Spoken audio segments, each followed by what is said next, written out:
Now, with the cell pieces prepared, I'm going to assemble the photovoltaic panel. So the first step there is to have all the cells laid out ready. Pieces of double-sided tape, stick that down into the middle of where you want the cell to be placed. Remove the backing, which leaves a bit of adhesive just there in the middle.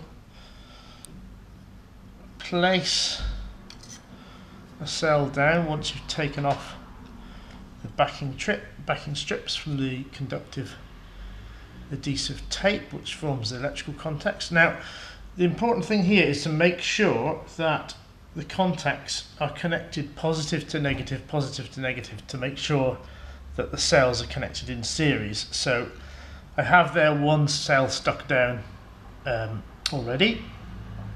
The negative contact is here, which is the front surface of the cell, and the positive contact is the back surface of the cell, which is poking out there. So I now want the next cell to have the negative contact, the front side, to connect to the back of the previous cell. And I want to make sure that there's no short circuiting, so I'm going to just quickly trim off the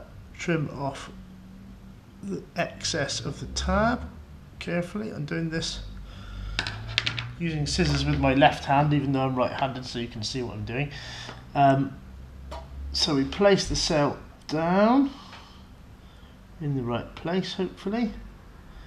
Very gentle pressure in the middle of the cell to stick to the double-sided adhesive tape, and then connect the contacts carefully. Being very careful to make sure that there's no short, which is quite difficult to do. It's quite important to get this right first time, because the cells will be very hard to remove once they've stuck down. They will break, usually, unless you're very, very lucky. And also sorting out short circuits and bridges is also very difficult after the event, so it's best to avoid it. So I'm trimming again now the end of the tab off, just to make sure there's no shorting when I put the next cell on. So I take my next cell, remove the paper backing from the tab on each side, trim the ends a little bit,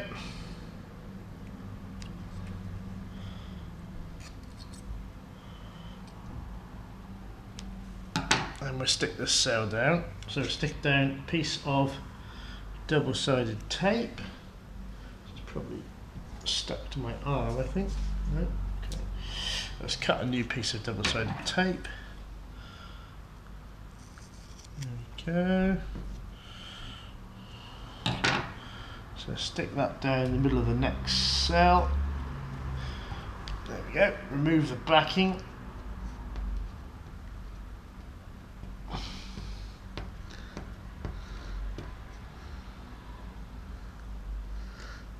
It's good to have long fingernails for this, which I don't have today.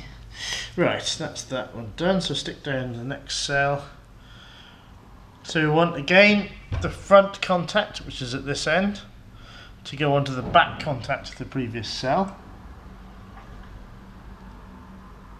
This also highlights the importance in the previous step, the last video clip, of making sure that you put the tabs the right way around. I actually made a couple of the cells with the tabs sticking out the wrong end, so you then end up connecting positive to positive and negative to negative, and the cell won't do anything useful.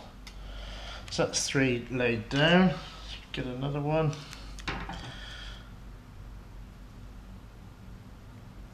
Adhesive, self-adhesive strip to go down in the middle. Now, I'm not going to do all 10 in this video clip, because I think it would be somewhat boring to watch, but I will show you the next step after the 10 is done. So I'm going to do 5. Hopefully this isn't too dull to watch.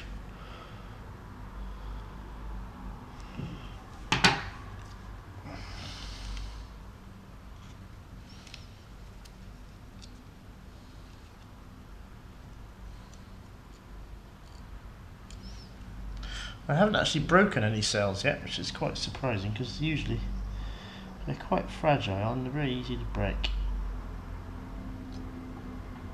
So that's the fourth one. Gentle pressure there just in the middle of the cell to get it to stick down. Make sure the contacts stick to each other. This is the fifth one now. Piece of double-sided tape. Stick it down. Remove the backing, my favourite job. There we go. I'm getting sticky fingers now, which is not good because that means that I'll probably break a cell.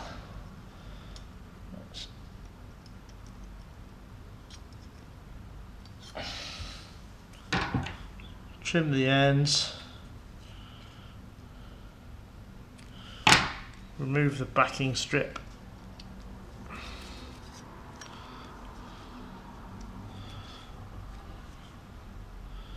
And stick the cell down. Trimmed off a little bit too much off the end of that one.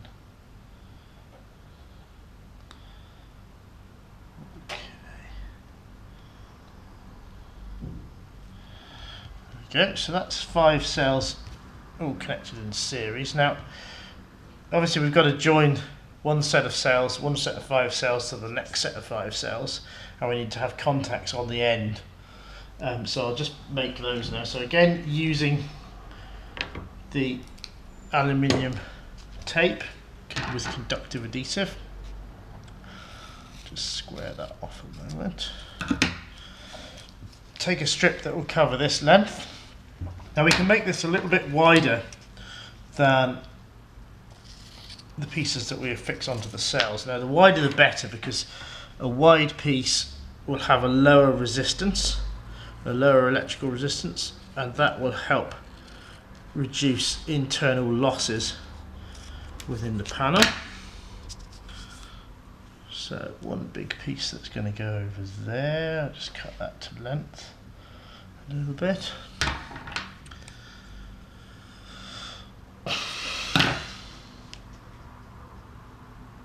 That's pretty good. So again, remove the backing from this strip.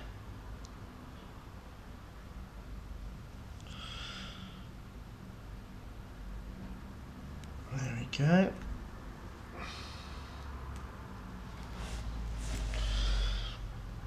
Stick that over again, making sure we don't have a short, but getting a decent connection if we can.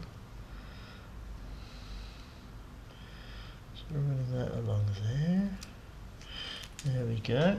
So using a fingernail or something, just make sure that the contacts are secure.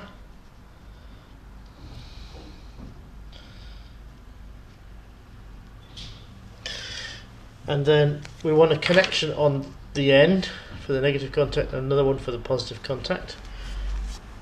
So again, I would make those quite wide. They need to be fairly robust as well, because these will have your test leads and eventually wires fixed to them to extract the power from the panel. So we'll make these nice and wide.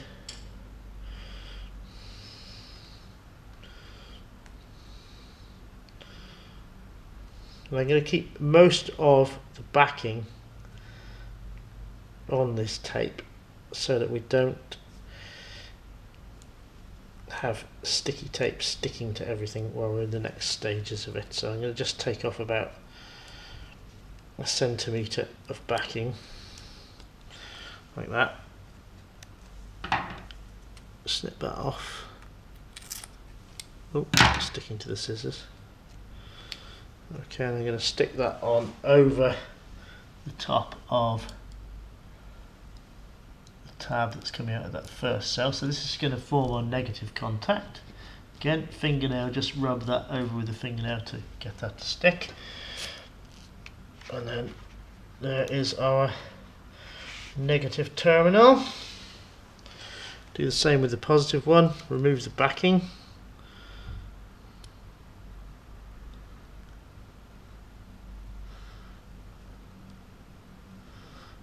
This video clip has a lot of me removing backing off of tape, but that is, as I've said before, one of the main things that you have to do for this.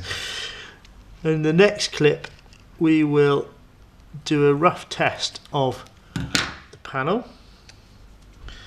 to see that everything's working properly. And there we go. That's it.